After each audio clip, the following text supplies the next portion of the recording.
Hi, everyone, and welcome back to More Than a Muse. I'm Stauney.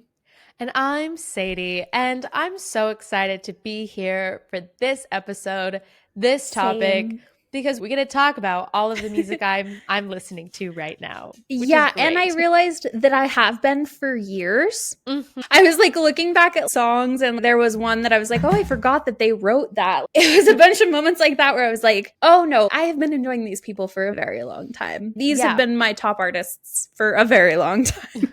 I do So- have a superiority complex about Chappell Roan because she first popped up on my TikTok feed when she released My Kink is Karma years ago at this point. Yeah.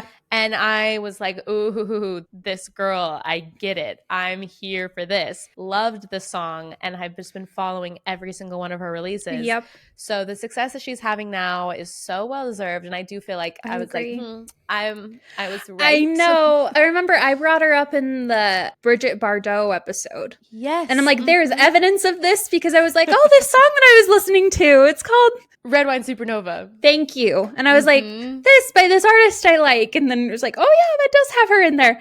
And I'm like, there you go. Evidence that I have been listening. We have for been a very true long fans. time. And I saw her open up for Olivia Rodrigo a couple of months ago. But So jealous. tomorrow, too, I am road tripping to the Louisville Pride celebration. Even more jealous. Because she is now closing out the night. Okay, so she was going to be second to last. Like, she was going on at 7:30, and then Icona Pop was going to be closing the night. We got an email literally an hour ago that was like, just kidding, she's now closing out the night at 9 p.m. She's too big. She's too big, which I'm almost interested because apparently Icona Pop isn't playing there anymore. So I'm like, did they drop out or did they kick them out because Chappell Roan's too big? Oh, I don't know. I don't know the answer, but I also personally wouldn't want to follow Chappell Roan. No shade to Icona Pop, but I just want to know the situation that caused her to now be headlining this event. Nobody right now wants to go after Chappell. I saw she's doing like a festival of some kind with Maisie Peters and like a bunch of other people.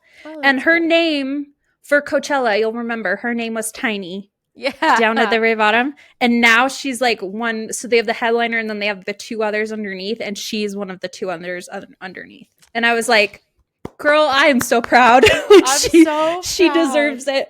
I hate it because I don't know. It was fun, like knowing about her before everyone else did, and just like jamming out to all of her songs in my car and being like, nobody knows who this is.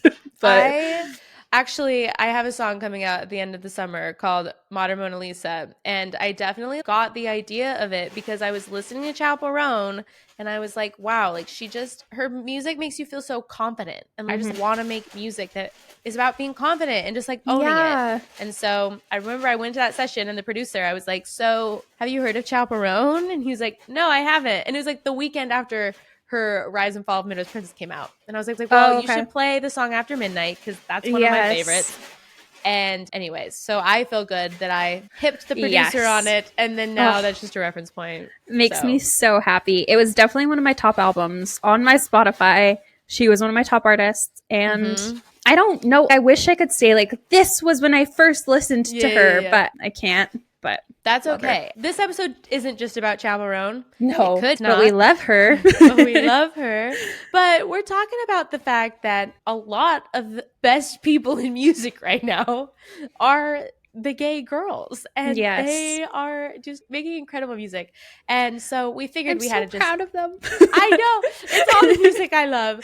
Listen, but anyways, so we had to do a whole episode just shouting out the different women in pop music who are just doing incredible things. Yeah, and there's been a lot of articles about it lately too. Just I know we're going to talk about her a little more, but Chappell Roan's been credited with the rise of lesbian pop. It's not just her alone, even though I do think it's going to get more and more popular now that people are realizing. Renee Rapp too. Yes, Renee Rapp as well. So it's just people are realizing that there's a lot more songs out there right now that are women singing about women than ever before. Yes, and two that are like not for the purpose of the male gaze and like for a male audience kind of. And yeah, I found an article actually from The Guardian where it said like, I could eat that girl for lunch. The sexually explicit queer female pop topping the charts. And I don't know. The headline made me laugh a little bit. But Peach PRC, I love this quote. She says, I love that we're having a lesbian pop renaissance. Lesbian pop was always more singer-songwriter, like Indigo Girls, Tegan and Sarah. But, quote, I enjoy that music, but I also want to shake my arse in the club to a song about girls. And she's Australian, hence arse. But anyways, it really is just fun music. And that's the point of it. Really It's not about is. It's not about the guys. It's just for the girls, about the girls. Yep. And they're all so fun. Like, we were talking about this too. As much as I loved the Tortured Poets department, and I always will, when summer comes around, you just want like a bop. You just want fun music. Yes. And I feel like that's why a lot of this is also being very popular, as well as Sabrina Carpenter. We're not really talking about her this episode, but there's no denying the influence that Espresso and Please are having on our, like people media obviously right just want feel good, happy dance music right now. That's definitely the trend. And yes, the pop girlies are filling the gap. They're taking up the space. They are. There was a few things I found that I wanted to talk about, like you brought up for the male gaze. That same article was talking about the fact that this is such a shift, because even though there have been songs before about kissing a girl, a la Katy Perry and stuff like that, that those were all had a different tone, whereas now it's like authentically queer tracks. Rather than party songs that were just, I kissed a girl and I liked it, ha he, but I still like guys, you know? Just a weird, crazy thing that I did. Never gonna do that again. Literally, Katy Perry called it an experimental game, like a spin the bottle sort of situation, where it's, oh yeah, I just kissed a girl and it wasn't as bad as I thought it would be. Or, you know what I mean? Or they brought up Rita Ora's Girls. That song had a lot of people talking about it. Yeah, where it's just, oh, when she's drunk, then she just wants to kiss girls. Or even if you go back even further, then you've got Britney, Madonna, and Christina's Through a Kiss at the 2003 MTV VMAs, and just the misinterpretation of specifically lesbian women, that it's always been like a, oh, but it's for the men still, like it's, kind of situation. Yeah. Whereas like the now, men were sexualizing it. Yes. Whereas now I don't feel like any of these songs follow that at all. This is like so authentic, just like I'm in love and it just so happens to be a girl, rather than it feeling different. And that's another thing that's been funny, is I've seen a lot of people like mentioning, oh, no straight people listen to Chappell Roan or Renee Rapp. And I want to say it's not true. I'm incurably straight. As ladies say. But love is a universal feeling. And that's something the article said too. We all relate to it. And there shouldn't be limits just because the pronouns change. You know what I mean? I can still relate to a song about love and like heartbreak and all of that. But now I understand that there's people out there who are more able to relate to it than ever before with previous songs, because it fits their personal preferences too. And I'm happy about that. Yeah. I think it's just very obvious. Like you said, it's like, who are these songs for? These songs they're for the girlies. Yeah. Doesn't mean you have to be a girl, but it's for the girlies. Like it's for the audience is different. And the people that they're trying to please too. I don't think Chappell Roan, she doesn't care what the straight men think about her. Oh, If they give her streams and listen to her music, that's great. I think she's explicitly said, I don't care what they say. No. It's very funny. No, she literally does not give a single It's not what it's for. And no, it's good. And she knows her audience and she's happy with that. And I think that there's power in that. Absolutely. There was one other article I highly recommend. It's called The Sapphic Pop Boom Has Been a Long Time Coming. It's from them.us, but it was just like a personal account of this lady kind of talking about how she used to dive into Taylor Swift or Harry Styles lyrics to try to make them more gay. And I know that's been a common thing in our Taylor episode. We talked about Gaylor, and it is really harmful to assume sexuality about celebrities when they've explicitly said different things. But I can understand why people would want that, because she talked about like... And also, you're allowed to take any art and interpret it however for your you own want. Life as much as you want. Absolutely. Just don't broadcast it onto them either. Yeah. And so she brought up the fact that I may never fully give up my hobby of searching for and decoding song lyrics for slivers of possible queerness that I can cling to. Like many queer fans, I love doing a good close reading of Taylor Swift or Harry Styles song. Because I am gay, I filter everything through a gay lens and often interpret expressions of desire as queer, especially coming from artists that I'm already head over heels for. And I was like, that's such a good way of looking at it, is that it's like you want to find lyrics and stuff that you can relate to within their discography, because that's how you are personally. Yeah, and like, also, of course, you're going to interpret songs a certain way when you are looking at it through your own life experience. Whoa, who could have thought? Yes. And so I understand why people would do that, but then she brings up the fact that it's nice to have songs now that you don't have to like try to like decode like, to find it. This is actually for you. Yes. But they're like, here you go. This is a song about a girl loving a girl. Ta-da! Yeah. And it's not as difficult. She also brought up that this isn't like the first time that gay pop has ever existed, which I know we'll talk about in a minute. But she brought up like Joan Jett and the Blackhearts and Indigo Girls and Sleater Kinney and Bikini Kill, like all of those early in their careers, but how they were told that they couldn't be openly queer, or like labels wouldn't sign with them, or they like wouldn't let them use direct pronouns in their songs. They had to be like obscure, because it was considered taboo, or that it wouldn't appeal to wider audiences. And so they wouldn't let them, which is funny because guys it's appealing to, I'm like, if guys are writing songs about women and women are writing songs about men, and we're all listening to both of them, then technically aren't we all listening to songs about both women and men all of the time? So does it matter who's singing which ones? No. It should. Yeah. I'm like, it's not every song out there is only about guys or vice versa. So it's just weird to be like, you can't sing about a girl because you're a girl when it's like he's doing.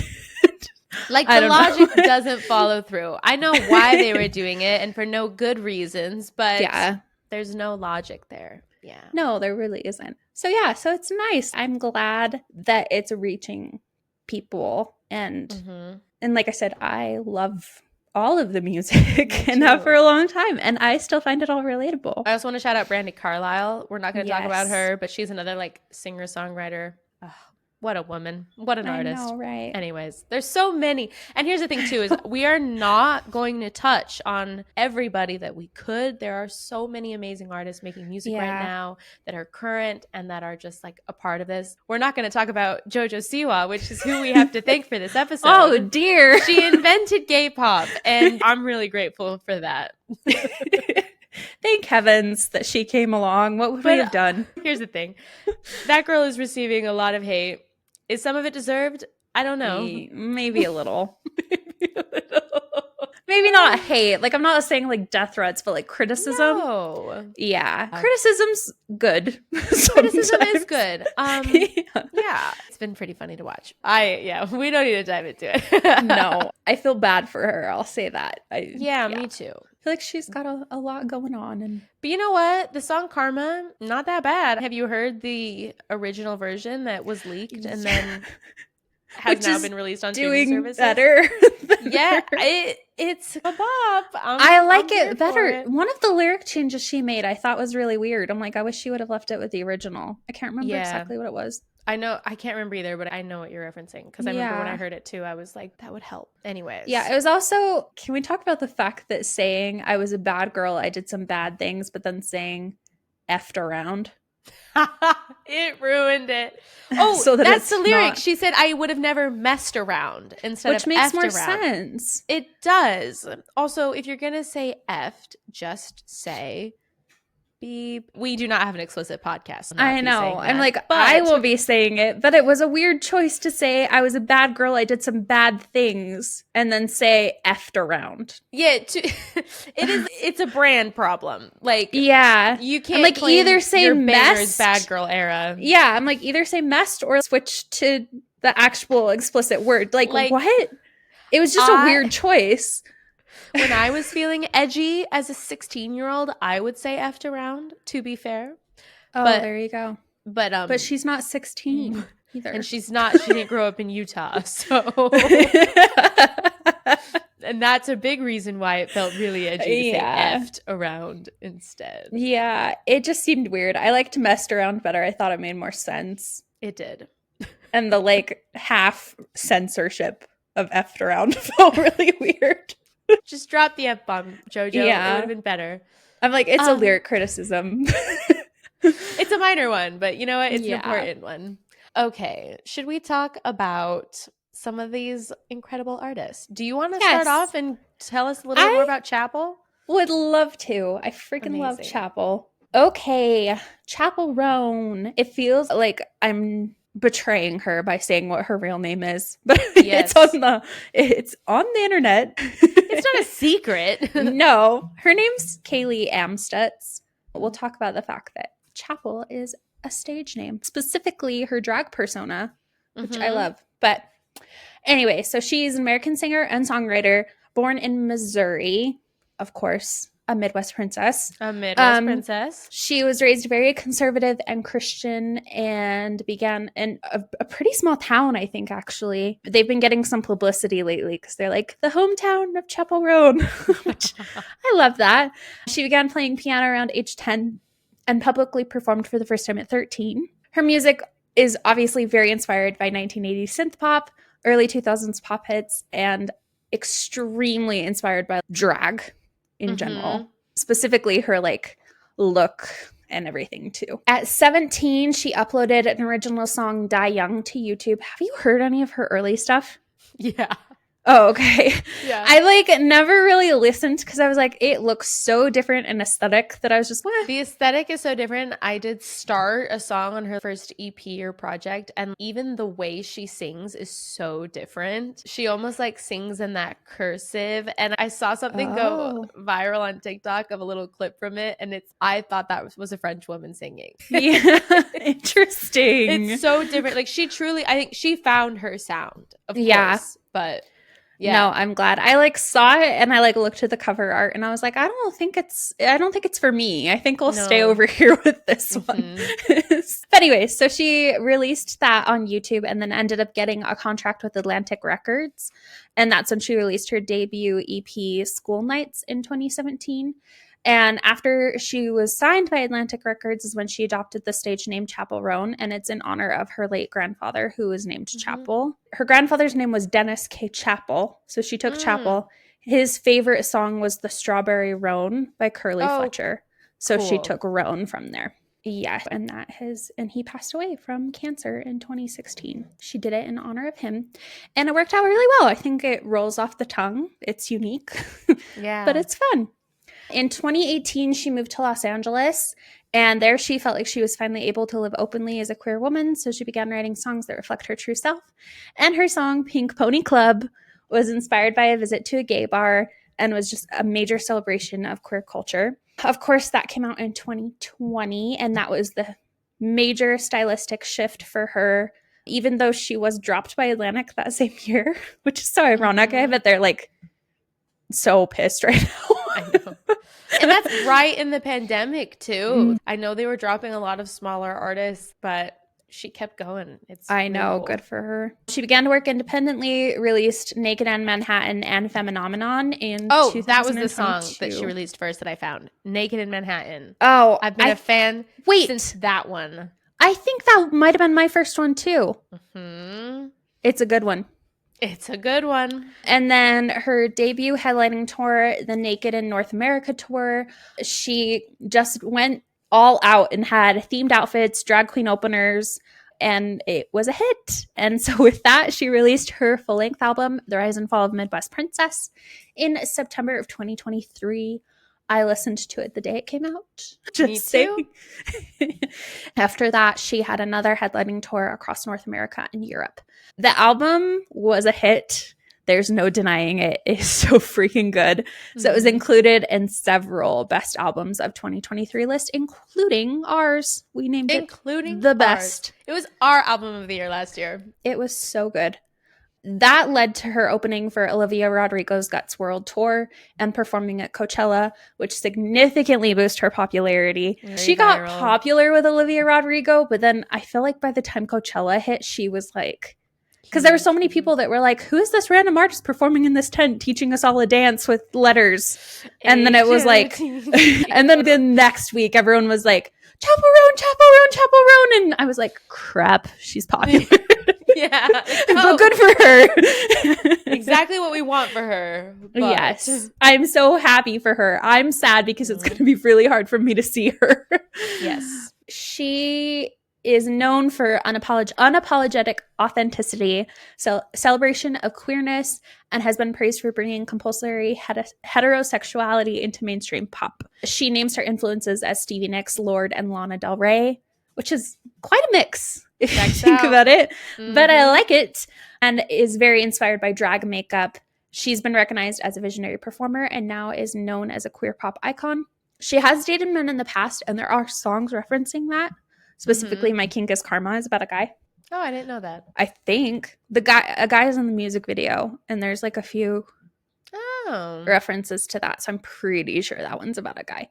But she does identify now as only a lesbian and no longer dates men. She has been called a superstar in the making, a visionary performer. She's credited with leading the lesbian pop renaissance on the music charts and within the cultural zeitgeist, and has been praised. I loved this. Rolling Stone described watching Roan's show as watching Michelangelo craft the statue of David in real time. Listen, I will say that is something that I think is so cool about what she's doing, is because other than like Taylor Swift, just because she has already a built-in audience that is going to just like, wait and see what she does, I feel like what she's doing with her live performances is so cool that even if I'm not there, I want to see what she did.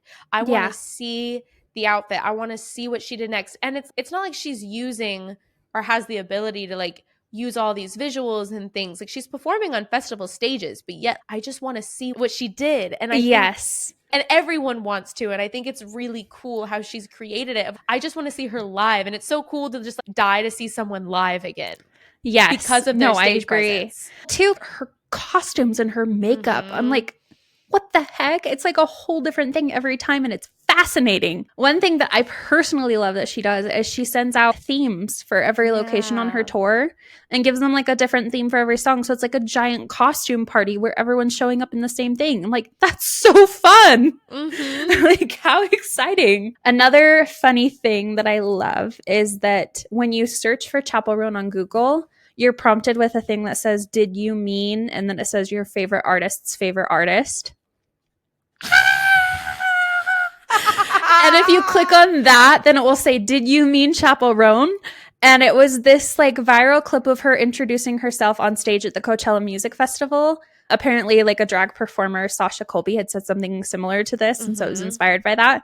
But it's because like for the longest time, and I'd say like right before this year, she was like the top artist for a lot of people, but no one else knew about her. For example, she was Olivia Rodrigo's top artist in her Spotify Wrapped for 2023. Yeah. And she's even on background vocals, which I didn't know this. She was on 3 background vocals on tracks in Guts. Oh, yeah. And then on the Ballad of Songbirds and Snakes soundtrack with Olivia, she was background vocal for that. So cool. And then Lady Gaga commented, I love Chappell Roan, when she covered Bad Romance. Ariana Grande has said, I really love Chappell Roan because there was like a viral Wicked meme very recently when she was painted green. And Elton John has been like, she's amazing. He had her on his podcast. So many stamps of approval. Yes. So everyone's, we adore her. And so that's why she said, you don't know who I am, but I'm your favorite artist's favorite artist. I'm your dream girl's dream girl. Yeah. And I'm going to serve exactly what you are. Anyways. So she's an icon awesome. In the making. Yeah. So true. And I know you tagged the Instagram account that made the apple bong for her government set. We have been following another costume designer on our More Than a Muse account who did a full costume for her too. So it's cool. Fun to see like artists that we've been shouting out that for a while also now getting involved. Yeah, with Chappell Roan. Yes. Love her. Can't wait to see even bigger, greater, amazing things. She was invited to sing at the White House. She said no, but I'm Which like she declined as she should. Like, but it's so it shows cool. the relevancy. Yeah. My Joe Biden was like, Chappell Roan, come sing for me. Literally. I can talk about Peach PRC. She is an Australian artist, grew up in Adelaide, South Australia. She chose her stage name because she loves the color pink and as an homage to Princess Peach, which I love. And then she used the title during her time performing as a stripper. On TikTok, she abbreviated porcelain to PRC because the full word was too long to type. In an interview with Echo magazine, she expressed her longtime passion for music, having written songs since she was 8 years old. I found her originally on TikTok. First off, she's so funny, and I love following her on TikTok. She always makes me laugh. But she released her debut single Blondes in 2019, which got some popularity on TikTok and just continue to grow. Like, it wasn't even just her music, it was like her life, almost like advice, but then also, of course, her music. She also released another song called Colorblind that was inspired by her synesthesia, which associates color with music, which is a really cool thing. Yes. She signed with Island Records in Australia and Republic Records in the US, and debut major lead single, which was Josh. Which is when I found her. Yes, I think that's when I also found her, which the song is based on a real life experience with her ex. It's so good. Yeah, it's so funny. It's so good. Mm-hmm. It debuted on the ARIA singles charts, which is like the Australia charts. And she's just released a lot of music. Another famous one, January 2022, she leaked a song called God is a Freak on TikTok, and that went viral. And then her debut EP called Manic Dream Pixie was released in April of 2023. I love. And that hit number 1 in Australia. So that's just incredible. She's won a lot of Australian music awards. I think she's like one of their top artists. Absolutely. But yeah, she's, like I said, I think such a big appeal to her is that she is so open on TikTok about the things that she's going through, like addiction. She talks a lot about like her borderline personality disorder and ADHD on TikTok, and has over 2 million followers, just really popular. But I think she does it in such like a way that like you do feel like you're getting to know her. But this quote that from a podcast where she said, every gay person I knew or bi person was like, yeah, I always knew. I've known it since I was little. I don't remember knowing from a young age that I liked girls. So it's something that I think she's grown into, but she sings about it very publicly, very openly. And her songs are so good. And she looks like a fairy princess. She looks like a fairy princess. She looks like Princess Peach. She does, yeah. She has pink hair a lot of the time, which I love. I feel like Chappell Roan literally looks like a queen. Like you would imagine her on a throne somewhere. Peach doesn't look like she belongs in this world. She looks like she's from a different realm. Yep. I love it. Like an extraterrestrial, but like in a good way. Like she's like the queen of some other planet that comes to Earth and everyone's, oh my gosh, they're so beautiful. And Peach PRC is the queen. That's Peach. Actually. She's so cool. Actually, are we supposed to be calling her Peach Porcelain then? Or just PRC? Because PRC stands for porcelain. I don't know. I think I hear her talk to about herself as Peach PRC. So maybe it just caught on. Yeah. I'm like, it works. Yeah. She's lovely. I found her with Josh. And then the music video for that, by the way, is a gem. Oh, her other song that I'm obsessed with is Forever Drunk. Yeah, that one's good. It's so good. Dancing over silver cans, pretending they're adoring fans. Oh, such a good line. Everything that she shares, I'm always just lyrics. Like, how does she do it? It's so good. Cool. Okay, Fletcher. I have been loving Fletcher lately. So Fletcher is her real name is Carrie Elise Fletcher. So she just goes by her last name. She was born in New Jersey and started taking vocal lessons at 5 and actually played women's volleyball throughout high school. And then went to the Clive Davis Institute of Recorded Music at NYU, took a year off to pursue music in Nashville, and then completed her degree in 2016. So cool. She actually was on the premiere season of The X Factor. I did not know that. I didn't either. In 2011, and was in like a group Coda Rain under Paula Abdul's mentorship. But after they got eliminated, they disbanded. So I guess it was almost a One Direction situation. Interesting. Yep. In 2015, she moved to Nashville, like we talked about, collaborated with producer Jamie Kenney, and released War Paint, which went viral on Spotify.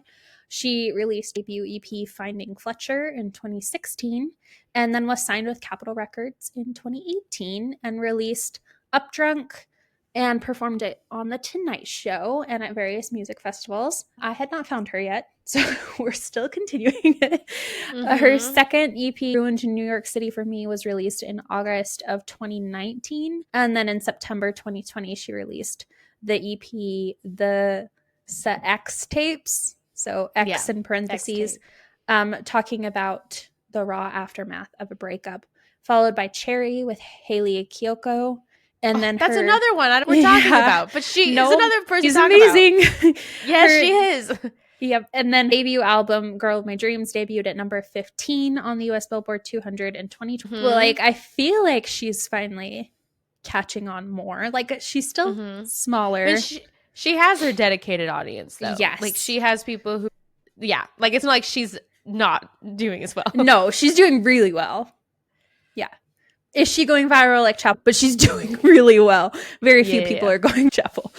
She identifies as queer and talks about it a lot and supports a lot of sexual assault and LGBTQ like fundraisers and communities and everything. I liked this. She told Billboard in 2017, I definitely identify within the LGBTQ community. It's as far as putting a label on like gay, straight, bisexual, lesbian, queer. It's all in the family and the spectrum. And sexuality and gender is not black and white. That's how I feel comfortable expressing myself, loving who I feel like loving and who I'm attracted to. And she just feels attracted to a strong feminine energy, which just so happens to more likely than not be women. Which I was like, that's fair. Yeah. Yeah. And she's very inspired by Celine Dion, Mariah Carey, Whitney Houston, Bob Marley, Bruce Springsteen, Bon Jovi, Patti Smith, Madonna, Lady Gaga, and Troye Sivan. A great list of people. Yeah. The song Becky's So Hot was one of my top songs. Yeah. It's so good. It's so good. And her album that just came out, I have been really loving. She's more like, she's like a rock pop girly, which I really adore. So she's killing it. She is killing it. Now I'm going to talk about Renee Rapp, who's also had several viral moments. And also recently there was like clips of Renee Rapp and Chappell Roan like talking at the Gov Ball, and everyone was freaking out. Because, oh my gosh. Can you imagine if they dated? Or collabed? I know. That would be her. insane. Okay. It really is. So she was born in January 10th, 2000. She grew up in North Carolina, and she went to a arts high school, like with a theater program, Northwest School of the Arts. And this is a nice quote from the theater teacher. Quote, she has a special distinction. There is a difference when that vocal ability is coupled with sincere emotions that can move an audience, and that literally can excite an audience. I think cool. She's just had this it girl quality, it seems, from as a high schooler. But in 2018, she won the Best Actress Award at the Bloomy Awards, which is Charlotte's premier musical theater awards, for her portrayal of Sandra in her school's production of Big Fish. And then she attended the Jimmy Awards in New York City, where she ultimately won Best Performance by an Actress. The Jimmy Awards are basically like theater awards for high school students, if you don't know. I did not know, and I did theater in high school. So yeah, I don't know. Like, I mean, I love our high school. I don't know if we were contenders in the talks, but I mean, I know there was like the big Utah ones that I actually like, the Utah Awards, and I honestly wonder if the winner of that would go on to be considered. You'd assume, probably. Yeah, I don't know how it works, but anyway, so she won it though, and that's like how she got her appeal. She got a $10,000 scholarship. Another awesome quote from Laura Benanti, who presented the award, said, "I will never be as confident as that 18-year-old girl." I don't think any of us will. So yeah. Yeah. And after that, she was in a lot of just different productions until in May 28th of 2019, it was announced that she would be taking over the role of Regina George in the Broadway musical of Mean Girls. She did a run in June and then permanently took over in September of 2019. She performed the songs at the Green Room 42 with an introduction from Tina Fey. The show shut down because of COVID, which is only 6 months after she joined, and it didn't reopen. But in October of 2020, she was cast as Leighton Murray, which was one of the 4 leads in Mindy Kaling's comedy series, The Sex Life of College Girls. So good. Yes, I haven't actually watched it yet. I need to. I watched it, I think when season 2 came out. I watched both 1 and 2. And then, I know that she's not returning coming back as a lead, or I don't know if at all. I have her like camp. They have to explain where she goes. Like the whole thing is that it's 4 roommate girls from backgrounds and living in college for their own. Yes. And she was like the blonde honor student with like not the political dad, but like a really intense dad. And then she's like a closeted lesbian. And then like comes out. Sad. But I'm proud that she's focusing on her music. I'm just sad because I wish she could do both.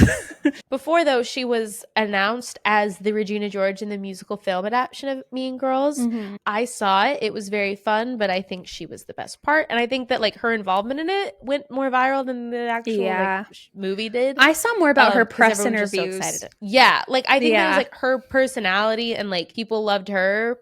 Like that was the breakout star of this. It's not like everyone was so excited about that movie. It was funny. It was fine. Yeah, it's not yet, but I'm planning on it. Just it honestly just made me want to watch the original though. Yeah.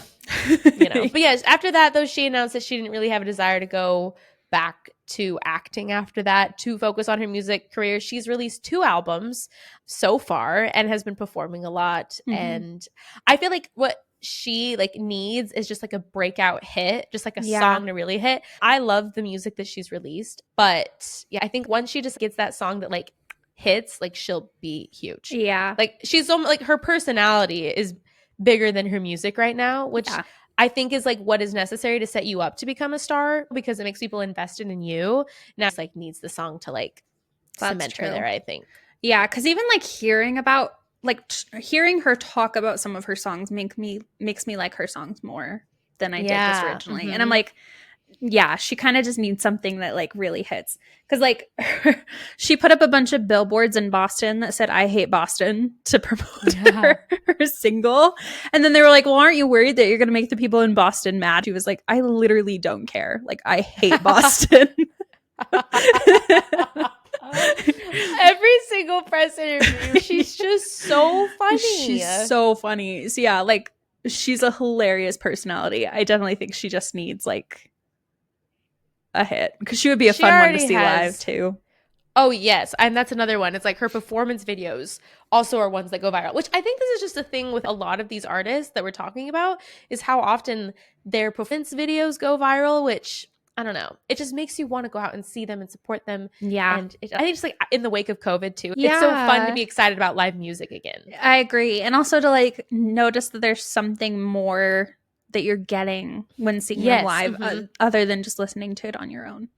Totally. So yeah, it makes it more fun. Cool. Let's talk about Muna. I have been listening to them for the longest time. They're so good. But only like need to listen to more because I connected today that they sang "I Know a Place" and I've had that on my playlist since 2017. My favorite song by them is their Saves the World album. I listen to that a lot. I love Number One Fan, Stay Away, and Pink Light. And Hands Off. Oh man, like all of those are just liked. I love all of them. Yeah, and Silk Chiffon, of course, was one of my top songs. Duh. Of course. Anyway, they are an LA-based trio. So it's like a girl band consisting of Katie Gavin, Naomi McPherson, and Josette Maskin. They started working together in 2013 when they were attending the University of Southern California. And they actually were initially playing ska and progressive rock. Incredible. I'm like, cool. And then they shifted towards electronic pop, which led to their self-released debut EP, More Perfect, in 2014. And then they got signed with RCA Records in the US and Columbia in the UK. Their debut major label EP, Loudspeaker, came out in 2016. And then they had their first full-length album, About You, in 2017. And they started gaining attention with like Lollapalooza, touring with Group Love, another band that I love, and Harry Styles, and their single "I Know a Place," which was featured in films and is a bop. Love that one. Yeah. In 2018, they started working on their second album, Saves the World, that was released in 2019 with singles like Number One Fan. And then in 2020, dropped by RCA, so they signed with Phoebe Bridgers' label, Satisfactory, and released Silk Chiffon, featuring Bridgers in 2021, which was acclaimed for its celebration of queer love and went, I think, like pretty freaking viral. Yeah, that one definitely hit. Their third album, Muna, released in 2022, received critical acclaim and was their highest rated album to date, featuring singles like Anything But Me. And they've toured extensively with a lot of artists. Casey Musgraves, Taylor Swift, Lorde. They've been to World Pride Sydney, Coachella. They have a cover of Britney Spears sometimes for the film Fire Island. And they all identify as queer. McPherson is non-binary. And they were really wary of like being pigeonholed as like a queer band originally. Mm-hmm. So they were kind of more hesitant about sharing it in the beginning. But then they've been able to really embrace their opportunity to use their musical fame to help inspire younger people. And so they've been talking a lot about like sexuality and gender in their music, using that. One early song, So Special, they said it's an anthem for the slut-shamed girls of those who have to assert their own value, which I really loved. And then they've also just talked a lot about like being able to be a safe place for people because of how cool it would have been for them when they were younger to like know of a band of like openly queer people and that they get to be that safe haven. So that's really fun. They actually also have a podcast. We love podcasters. Yes. It's called Gayotic, which I'm like, love the name. And they started that in 2021. They just feature queer guests, provide insights into their lives and experiences. And they were named among the top 50 heroes leading the nation towards equality by Queerty in 2020 and just continue to be amazing. So amazing. Yeah, so excited to hear more of their stuff. I'm a huge fan. I know. Yes, already a huge fan. Yeah. The last band we're going to go into detail about is Boygenius. Obviously. Yes. Which features Julian Baker, Phoebe Bridgers, and Lucy Dacus. And all three of them have incredible music. Yes. They're like an indie rock supergroup of those three, Boygenius. And they formed somewhat accidentally in 2018 because they are all just three artists who admired each other and they toured together and they became friends. The name Boygenius actually was a joke originally to encourage each other in the studio, referencing like the tortured genius trope that is attributed to male artists. I love that so much. Love. And so yeah, they were frustrated by constant comparisons as women in rock, despite that they all have very distinct music styles. And so they like bonded over rejecting this competition, and they decided to book a co-headlining tour. And they originally had planned to record a single or cover together, but then the collaboration just resulted in a full EP that they self-produced. Apparently they wrote it in 4 days, which is really cool. Each member brought one complete song and one idea to the project, just fully collaborative. And the EP was very critically acclaimed. They went on a Boygenius tour, had different performers, did an NPR Tiny Desk, like it did really well. They contributed to Hayley Williams, Rose's Lotus, Violet Iris in 2020, reunited for backing vocals on each other's projects, recorded all contributions in a single day. So just really cool. Yeah. They released demos on Bandcamp in July 2020 that raised over $23,000 for charities in their hometowns, which is just, so it just seems like they like always just coming together just for music. In January 2023, last year, they announced their debut studio album, The Record, with a release date of March 31st. And they had 3 singles that were directed by Kristen Stewart, which is just like the Kristen Stewart. Yeah. I love Kristen that. Stewart. They performed at Coachella that year, and then they had a tour called The Tour for The Record that they went on, and Carly Rae Jepsen opened for them, which is really cool. In September 2023, they released a music video for Cool About It, directed by Lauren Sight, and their second EP, The Rest, in October of 2023, they appeared as musical guests on Saturday Night Live. They were basically living the life as artists. It's almost like their side gig that like just went really well. They received 7 Grammy nominations for that work, and they won 3 of them, including the Best Alternative Music Album. But then on February of this year, they announced an indefinite hiatus during a show in LA. They emphasized staying in the moment and just saying they didn't really know that they were going to keep, stay together as a band. Like I said, this was their side gig. Yeah. This is just something they did as a side project. They definitely have their own individual projects that are incredible, by the way. And yeah, that would be so hard to like have something that goes so well and then be like, wait, but this was just supposed to be a temporary thing that was fun. Yeah. Mm-hmm. And then be like, and I'm sure, I think I've heard like people like talk about maybe there's like drama, maybe, I don't know. I don't care though. They haven't said it, so I don't care. Yeah. But yeah, they're really good. It's really good sad music if you need it. And I love this quote from Phoebe Bridgers, which is safety and sexuality can inhabit the same space. Yes. And I thought that was a very good encompassing of what Boygenius is all about. Love it. So love Boygenius, love all of them. And those are all artists that we can, shout out. There's so many more. I know. I'm like, as we were preparing for this, it was like, wait, what about this person? Wait, what about this? What about? And I'm sure we're missing some. Like, there's Girl in Red, Yeah. Mm-hmm. great artist. Billie Eilish Mm-hmm. with her recent album, she's with and Lunch. That's definitely a huge hit this summer. Yes, definitely. King Princess, Saint Vincent, as I already mentioned, Brandy Carlisle. Also, Janelle Monáe. Mm-hmm. The song "Make Me Feel" is actually, it might be my favorite song ever. I'm not going to lie. Really? Yes, top 5 actually. Wow. Okay, I'm gonna That have to. song is, it's a perfect pop song, top to bottom. That's just the way you make me feel. Okay. That's just the way you make me Oh yeah. Anyways, such a good song. I know it is, but I want to listen again. This is so funny. I just found a playlist that said gay pop before it was invented by JoJo Siwa. Oh my gosh. Well, who else is on it that we're missing?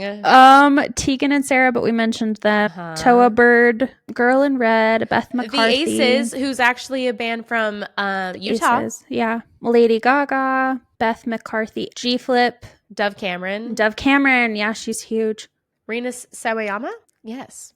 Baby Queen. Honestly, we covered a lot of them. Oh, The Last Dinner Party. Oh, yeah. Yeah. Mm-hmm. Tracy Chapman, of course. Of course. I shouted out to The Beaches.